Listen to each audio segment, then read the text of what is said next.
Late spring. The third month. The spring atmosphere was rich within Chang'an City. In the warm chamber of Fengyi Palace, silver thread charcoal was burning quietly in the golden beast incense burner, the scent of sandalwood faint and lingering. I was reclining on a soft couch, holding my little daughter Chu Yufei, who had just turned 1. The little one was babbling and learning to speak, her chubby little finger pointing at the willow branches swaying in the wind outside the window, calling out "Willow, Willow" in her babyish voice. Not far away by the desk, the 4-year-old Crown Prince Chu Yunzhao was copying a calligraphy practice book. Stroke by stroke. He was born with delicate and handsome features, and at such a young age he already appeared composed. That serious expression of his was exactly the same as his father, the Emperor, Chu Muhan. Sunlight streamed in through the window lattice, plating this room full of warmth with a layer of warm gold. I once thought that such peaceful and beautiful times were an extravagant hope for me. Your Highness. Your Highness.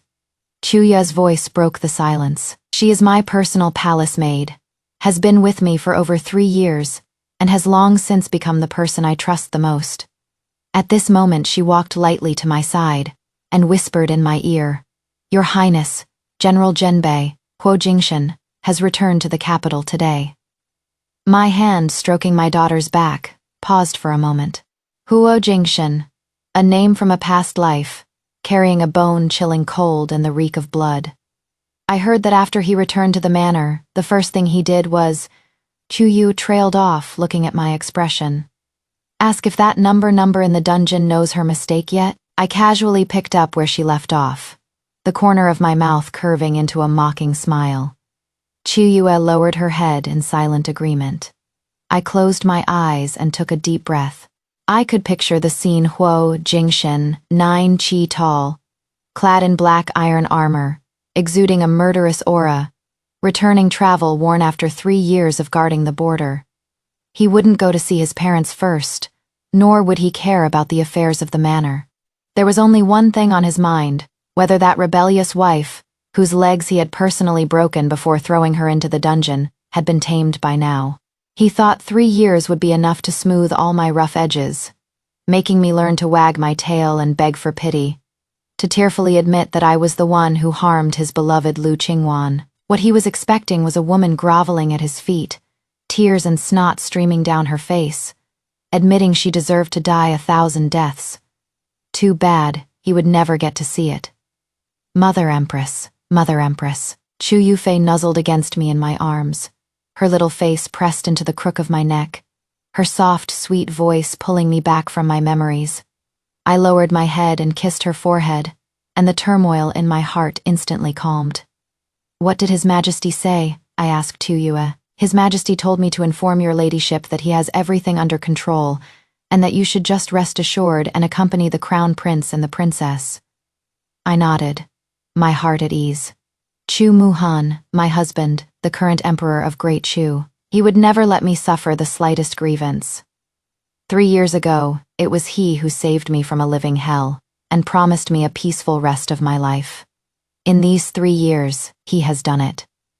As for Huo Jingshan, that man living in a fantasy world, his good show is just getting started. I am even a little expectant to see what kind of expression he'll have when he sees that useless person he defined as being imprisoned in a dungeon, now sitting upright on the phoenix throne, reigning as the mother of the nation. Chu Yu, have the meal served. I stood up holding my daughter. The Crown Prince and the Princess are both hungry. Outside the window, willow catkins drifted about, and the spring day was just perfect. As for that person who returned from Lingbei, just let him continue dreaming his ridiculous dream. Chapter 2. Late night memories. The night was deep and quiet. Chu Yunzhao and Chu Yufei were both sleeping peacefully.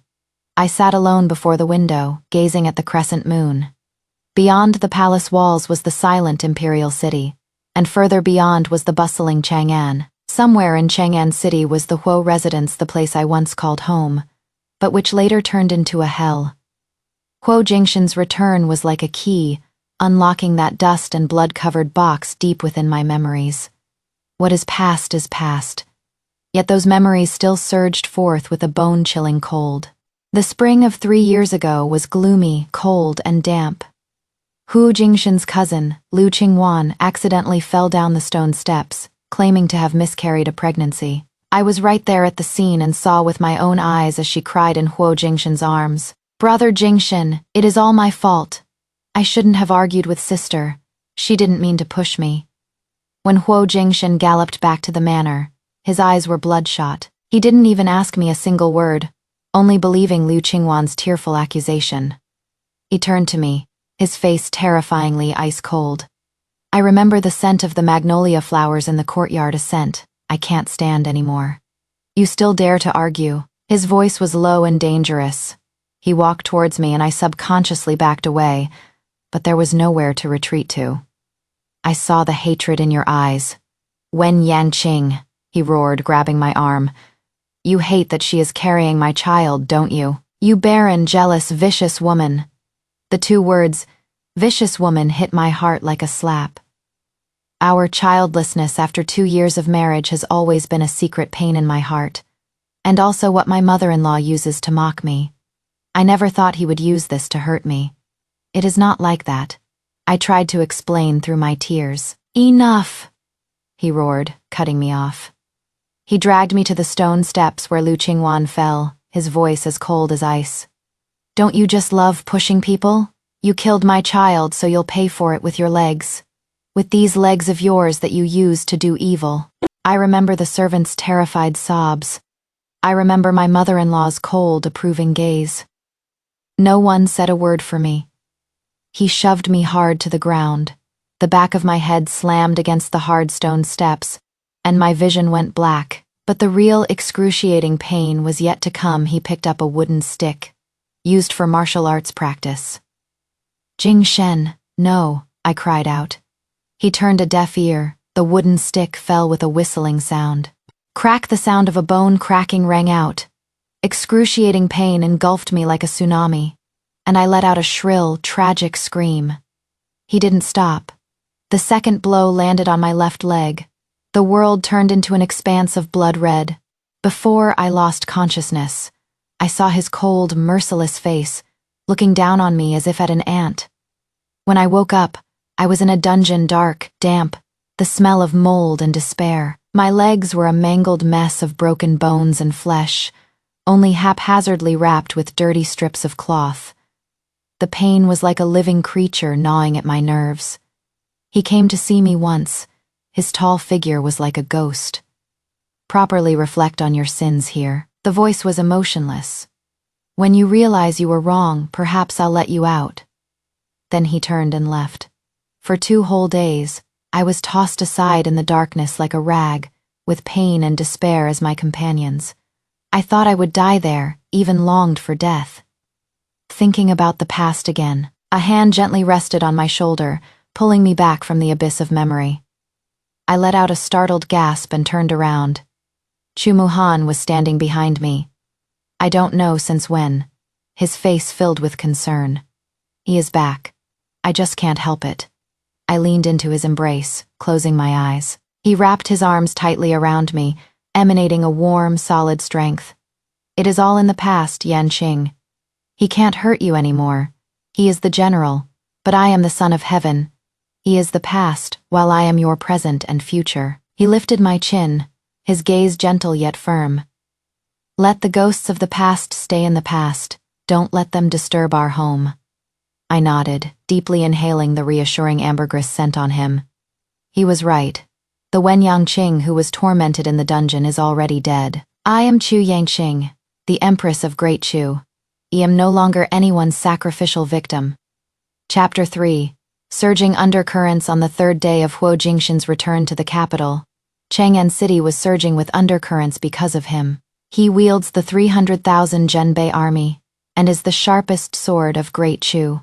The late emperor has passed away, the new emperor has ascended the throne, and in the imperial court, there are still people watching and waiting. And I, this former general's wife who died of a sudden illness, have transformed into the current empress, enough to stir up a tempest. When Chu Muhan arrived at Fengyi Palace, I was teaching Yun Zhao how to write. He dismissed the attendants and handed over a secret report. "Take a look. Our General Huo hasn't been idle these past 2 days." His tone was playful. I unfolded the secret report and couldn't help but chuckle softly. Huo Jingshan beat the old butler half to death and personally rushed into the abandoned dungeon. The secret agent reported that he stood in the empty dungeon for 2 hours, and when he came out, his gaze was even more sinister. He became even more certain that this was a conspiracy. The old butler had been bought off, and the servants in the manor had also been replaced. He began to investigate secretly, wanting to find out where the real Wen Yangqing was hidden. He even sent people to the Wen family's ancestral grave to open the coffin and examine the corpse. But naturally, they only dug up an empty grave. None of this made him suspect himself. Instead, he became more convinced that Chu Muhan was playing tricks behind the scenes. He believed that Chu Muhan had found a woman who resembled me and made her the empress, with the goal of humiliating him and shaking the army's morale. He is as conceited as ever. I put down the secret report, shaking my head with a laugh. In his world, he is always the center. Chu Muhan sat down across from me, pouring tea for me. All events revolve around him, and everyone's actions are related to him. He can't understand, and will never admit, that a woman he cast aside like a worn-out shoe could have a life beyond his control. So he has already decided that I am a fake. He is now trying every possible way to enter the palace to expose this scam and rescue the real you who has been hidden by us. A hint of a smile flashed in Chu Muhan's eyes. I lifted the teacup, feeling its warmth. I looked at the blurry reflection in the tea, a phoenix crown and ceremonial robes, exquisite makeup, but the eyes held an unprecedented calmness. That is fine too, I said softly. Let him in. Let him see with his own eyes how this fake Wen Yangqing is living. Chu Muhan held my hand, apology in his eyes.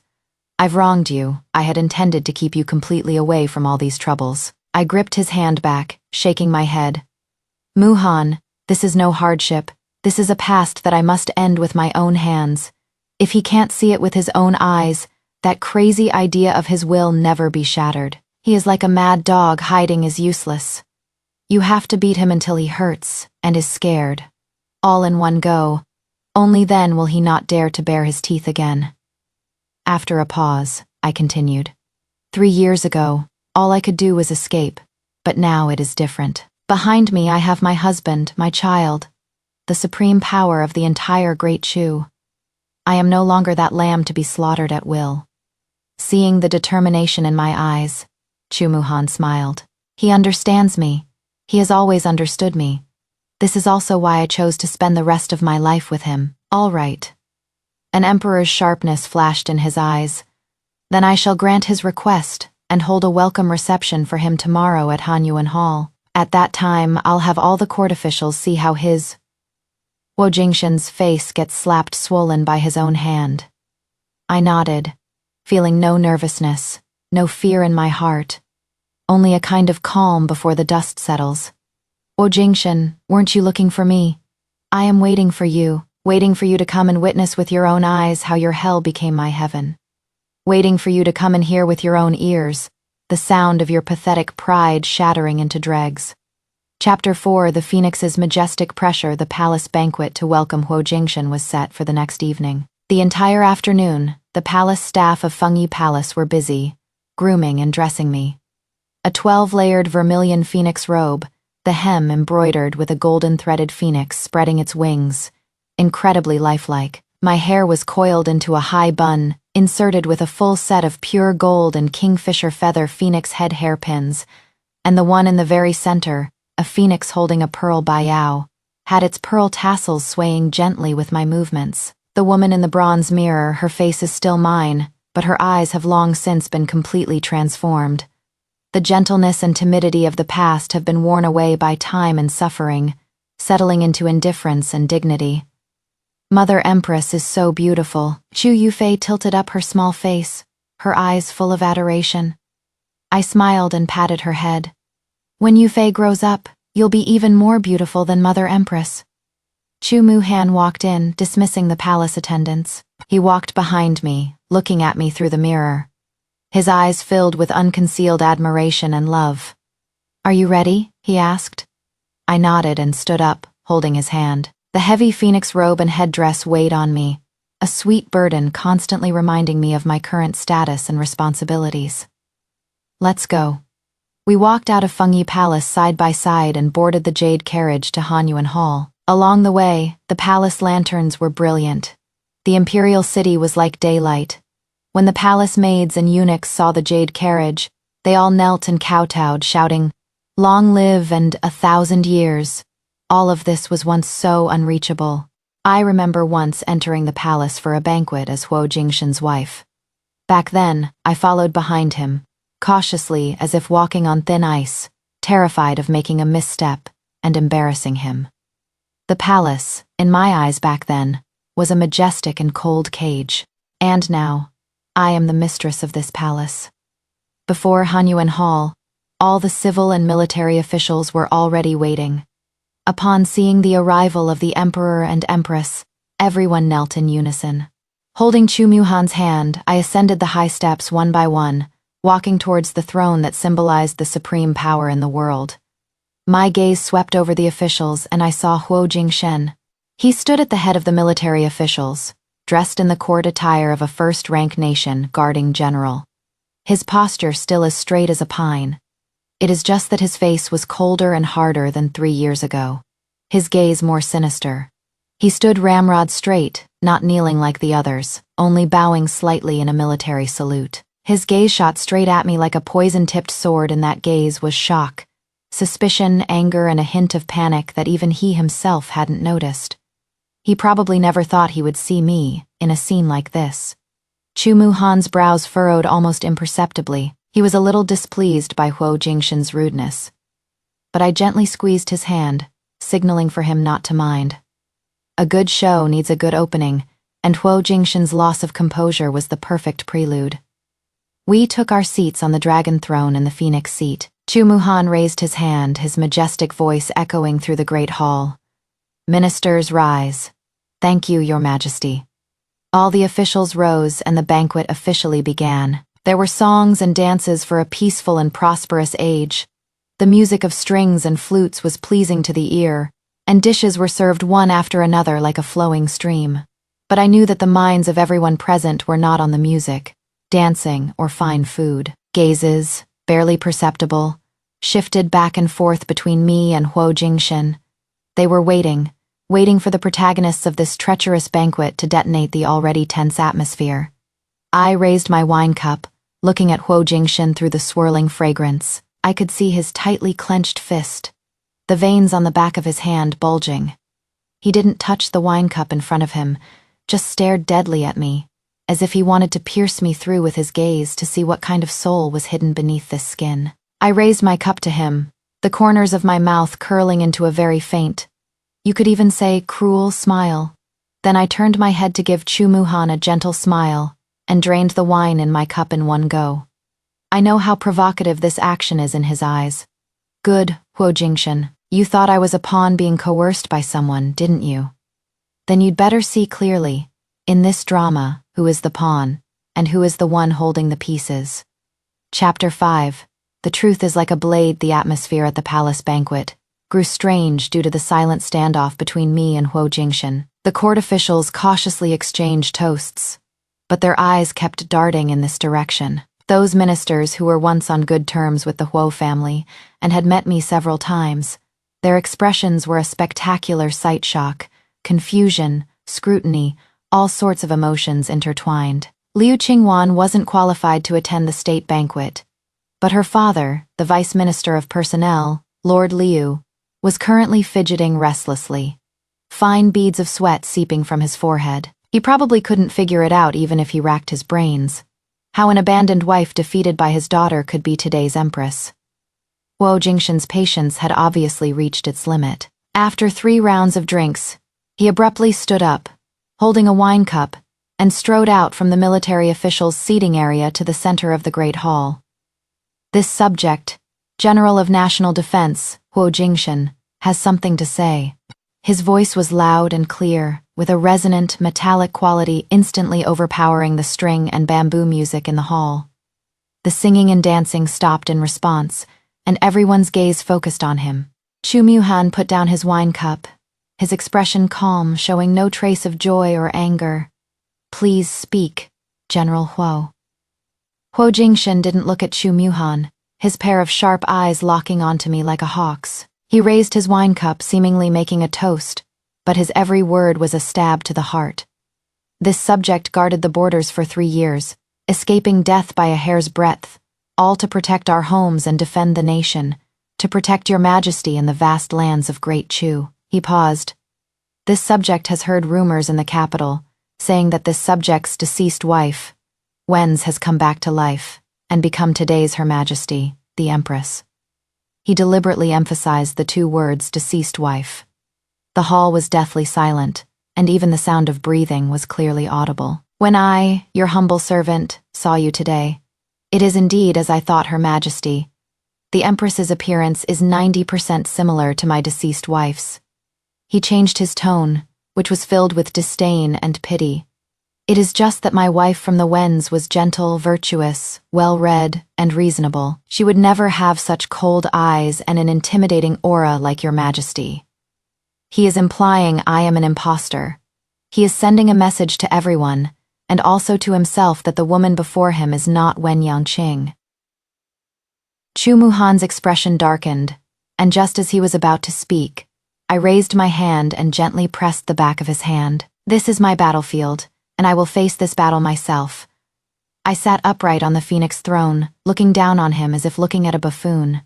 I wasn't angry, even the curve of my lips didn't change. General Huo, are you saying that I, this palace, am a counterfeit? I spoke. My voice wasn't loud, but it clearly reached everyone's ears. Huo Jingshan sneered. I wouldn't dare, it is just that my wife died young, and I personally handled her funeral rites. Now, a person who resembles her so much has appeared in the palace, and I am puzzled. I believe all the civil and military officials of the court are as puzzled as I am. I implore His Majesty to resolve my doubts, and also to resolve the doubts for all the people under heaven. What a Huo Jingshan. He is forcing the Emperor's hand, wanting to put me under everyone's scrutiny and use the pressure of public opinion to force Chu Muhan to admit this is a sham. He is too confident to the point of being foolish. I did not answer his question, and instead asked another. General Huo said your late wife was gentle and virtuous. So this palace would like to ask, what kind of grave mistake could a gentle and virtuous woman commit to have her own husband personally break both her legs, throw her into a dark and damp dungeon, and leave her to live or die on her own? The moment those words were spoken, everyone present was shocked. Everyone sucked in a cold breath. There have always been many speculations in the capital about the truth of my death from a sudden illness, but no one ever dared to speak of it openly. At this moment, I, the very person from the rumors, am personally tearing open this bloody scar in front of everyone. Huo Jingshan's face instantly turned deathly pale. He probably didn't expect me to be so direct and unsparing. His lips moved as if he wanted to say something, but he couldn't utter a single word. I slowly rose from the phoenix throne, the phoenix robe on my body trailing on the ground, making a faint rustling sound. Step by step, I walked before him. The grand hall was very high and vast. My footsteps and his hurried breathing intermingled. I stopped before him at a distance of no more than 3 chi, and could clearly see the shock and rage surging in his eyes, as well as that trace of emotion he was desperately trying to conceal, known as a guilty conscience. What? I tilted my head slightly to look at him, a cold smile on my lips. Doesn't General Huo recognize me anymore? Or should I say, in your heart, the Wen Yangqing you cast aside like a worn-out shoe should have died in the dungeon long ago, and has absolutely no chance, nor deserves, to be standing here. My voice was like the sharpest ice pick, stabbing fiercely into his heart. I saw his pupils contract sharply. My words were like an invisible slap, landing hard across Huo Jingshan's face. The composure he prided himself on shattered in an instant. His face turned from pale to ashen, and then from ashen to red. The hand holding his wineglass trembled slightly, his knuckles white from the force of his grip. You. He squeezed a single word out through his teeth, his eyes filled with utter disbelief. He was probably thinking that Wen Yangqing, who had always been meek and submissive towards him, who didn't even dare to speak loudly, How dare she speak to him with such a tone, with such a look in her eyes? Mean what? I took another step forward. The phoenix's majestic pressure from my body made him subconsciously retreat half a step. This subtle movement brought me great satisfaction. Once upon a time, the person who retreated in front of him was always me. Huo Jingshan, you guarded the border for 3 years. Maybe you've forgotten, but I haven't. My voice was very soft, yet it carried immense weight. I haven't forgotten that bowl of abortion medicine, how Liu Qingwan drank it with a smile, and then rolled down the stairs herself. I haven't forgotten how your mother pointed at my nose and cursed me. This hen that can't lay eggs. For being vicious. I especially haven't forgotten how you, without asking right from wrong, crippled my legs and threw me into that lightless dungeon. With every sentence I spoke, Huo Jingshan's face grew a shade paler. You could hear a pin drop in the great hall. All the court officials held their breath, shocked speechless by this earth-shattering secret. You thought that if I was locked up, I would submit, admit my wrongs, and become the obedient dog you wanted. I looked straight into his eyes, which were starting to become chaotic, and said word by word, you are wrong. You never understood me, or rather, you never even tried to understand. My gaze moved away from him, slowly sweeping across all the court officials in the hall. 3 years ago, General Huo publicly announced that his wife of the Wens died of a sudden illness. This is a lie. My voice echoed in the empty great hall. The truth is, the gentle and virtuous wife he spoke of was abused by him until she was crippled, abandoned in a dungeon, on the verge of death. If His Majesty, who was the crown prince at the time, had not been unable to bear seeing a descendant of a loyal family suffer such cruel torment and rescued me from that hell on earth, I am afraid the deceased wife General Huo speaks of today would have truly become a mound of yellow earth. Speaking of which, I turned to Chu Muhan on the dragon throne and performed a standard palace curtsy. This humble servant thanks your majesty for the grace of saving my life and the grace of remaking me. Chu Muhan came down from his seat and helped me up with his own hands. He held my ice-cold hand, his eyes full of heartache. He turned to the already dumbstruck Huo Jingshan, his imperial majesty on full display. General Huo, do you still have any doubts now? Chapter 6 Frantic Redemption. Huo Jingshan's body swayed. He stared fixedly at me, his eyes full of struggle and madness. He couldn't and wouldn't accept this reality. Suddenly, it was as if he'd thought of something, an absurd light bursting from his eyes. He abruptly rushed forward a few steps, reached his hand towards me, and on his face was a twisted, self-righteous pity. Yanqing, don't be afraid. I've come to save you. His voice was hoarse from agitation. The entire court was in an uproar. Chu Muhan's face darkened, and he said sternly, Imperial guards.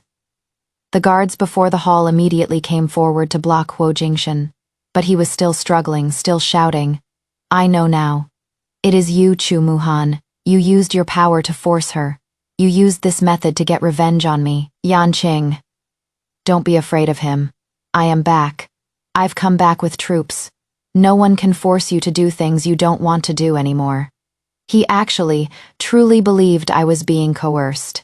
He actually, truly placed himself in the position of a savior. At this moment, the last remaining shred of emotion I had for him, that bit of pity mixed with hatred, completely vanished into thin air. I only felt that this man before my eyes was laughable and pathetic. I looked at his face, twisted by madness, looked at those eyes that believed themselves to be full of deep affection, and slowly, clearly uttered 3 words. Who are you? These 3 words were like the sharpest ice pick, instantly piercing through all his absurd fantasies. His movement stopped, and his expression froze. The clamor in the great hall was as if a mute button had been pressed, and time stood still. All that remained was him, his pupils gradually losing focus, filled with extreme shock and utter collapse, reflecting my now cold and unfamiliar face. Chapter 7. The dust begins to settle my words. Who are you? Were like an invisible barrier, completely separating me and Huo Jingshan. He was dejectedly escorted out of Hanyuan Hall by the imperial guards. That welcome banquet for him ultimately came to a hasty close in a way no one could have expected. Back in Fengyi Palace, I took off the heavy phoenix crown and magnificent robes, and changed into some simple and elegant everyday clothes. Chu Muhan dismissed the palace attendants and gently wrapped his arms around me from behind. "Did I scare you?" His voice was low and gentle, tinged with apology. I shook my head, pressing my cheek against his chest. "Number, it just feels like I've watched a farce. He won't let this go." Chu Muhan's tone was grave. "Summoning like him will never easily admit his mistakes and failures. Today's humiliation will only make him crazier." "I know." I looked up at him, "But I am not the Wen Yanxing I was 3 years ago anymore. I'll block the soldiers when they come, and dam the water when it rises." "Muhan, I am not afraid of anything, as long as I have you." He lowered his head and kissed my forehead, his eyes filled with a deep tenderness that couldn't be dissolved. "We're husband and wife, no need to say thanks. Go to sleep now. There is a tough battle to fight tomorrow." I nodded, and lay down in his arms. Outside the window, the moonlight was like water. I knew Po Jingshan's madness had only just begun. But this time, I wouldn't let him hurt me one bit.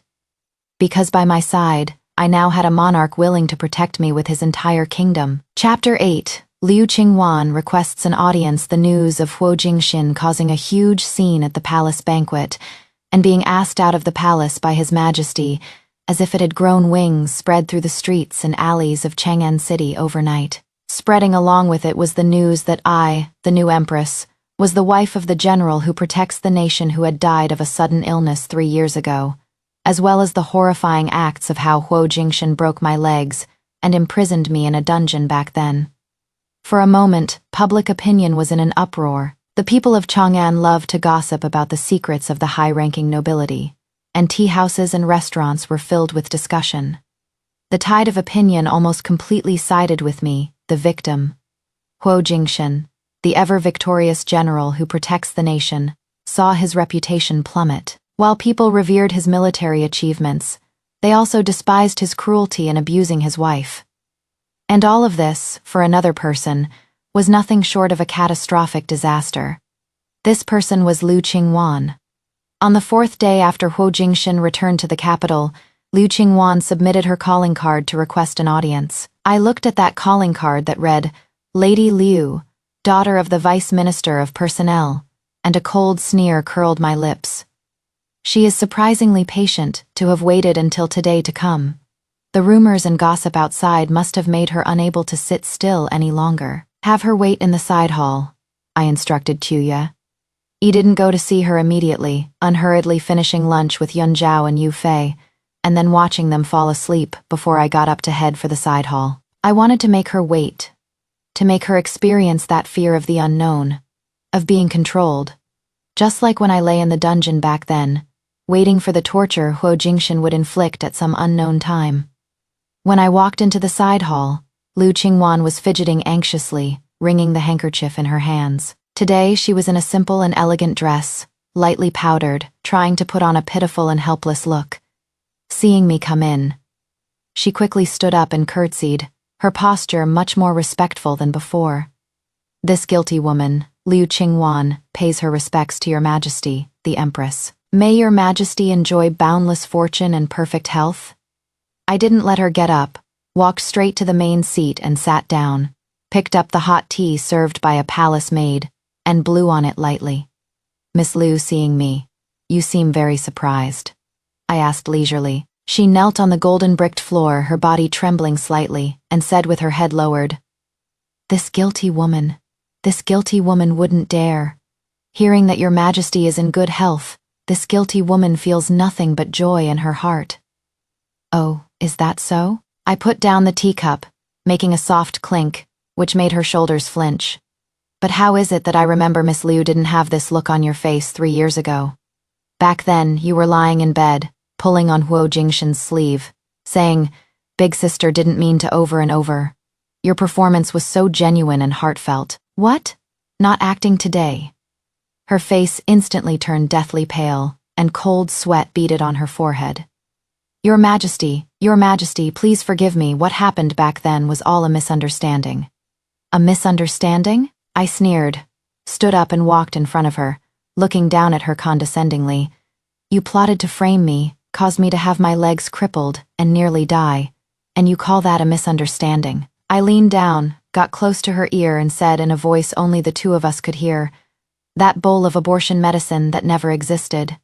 How did it taste?" Liu Qingwan trembled violently, shot her head up, her eyes filled with terror. How could you? How would I know?" I straightened up, paced back to my seat. "Liu Qingwan, did you really think the things you did were flawless? You thought that because that idiot Huo Jingshan believed you, the whole world would believe you too." After a pause, I continued.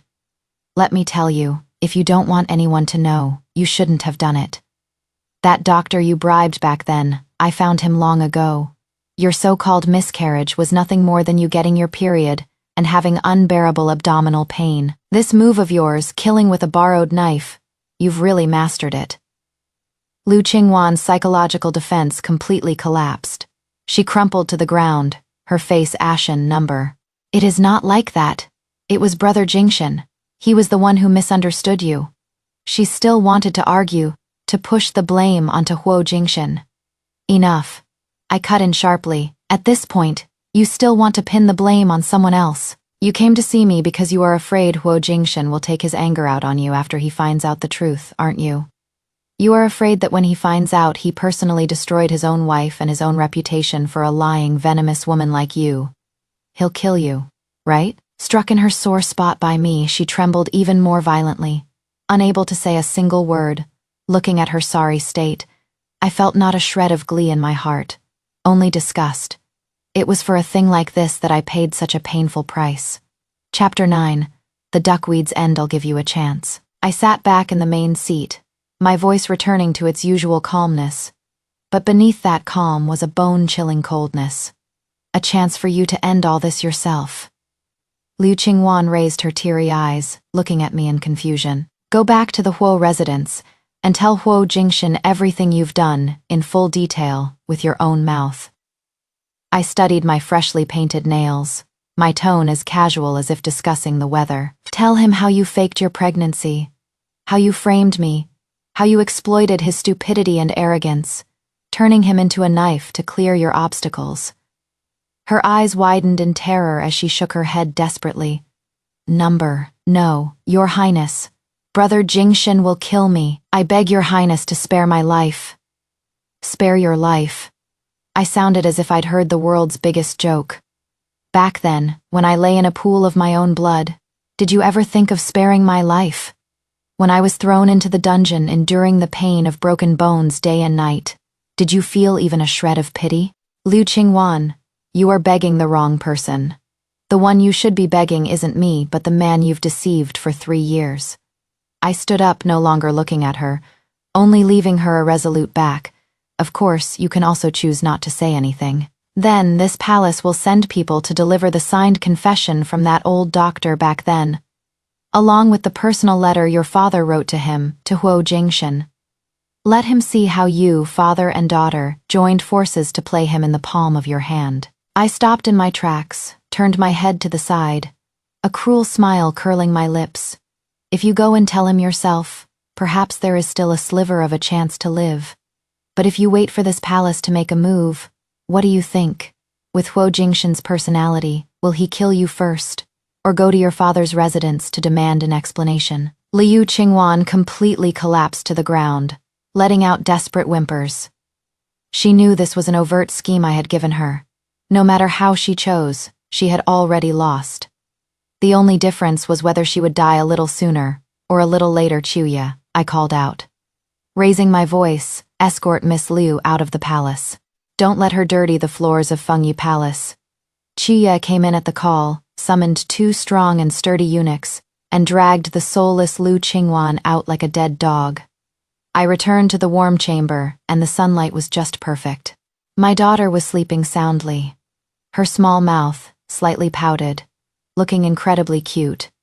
I leaned over and kissed her cheek, a sense of clarity filling my heart. The flames of revenge had burned for too long, and now it was finally time for them to be extinguished. And Liu Qingwan was the first sacrifice to be offered to this great fire. Chapter 10. The tall building collapses. Liu Qingwan's end came much faster than I had imagined. According to my secret agent's report, after she returned to the Huo residence, she knelt outside Huo Jingshan's study for an entire night. The next morning, she was finally allowed to go in. No one knew what they talked about inside. Only that an hour later, a blood-curdling scream that didn't sound human came from the study, along with Huo Jingshan's beast-like roars and the frantic sounds of smashing. Since then, Liu Qingwan never left the Huo residence again. Some said she had gone mad. Others said Huo Jingshan had broken her arms and legs and locked her in the woodshed in the back courtyard, where day and night she endured torture even worse than what I had suffered back then. She became a living sacrifice personally created by Huo Jingshan, used to punish his own foolishness. And the Vice Minister of Personnel, Lord Liu, couldn't escape either. Chu Muhan acted swiftly and decisively, imprisoning him on charges of corruption, perverting the law, and forming a clique for personal gain. When his residence was raided, letters exchanged with the deposed crown prince of the former dynasty were found.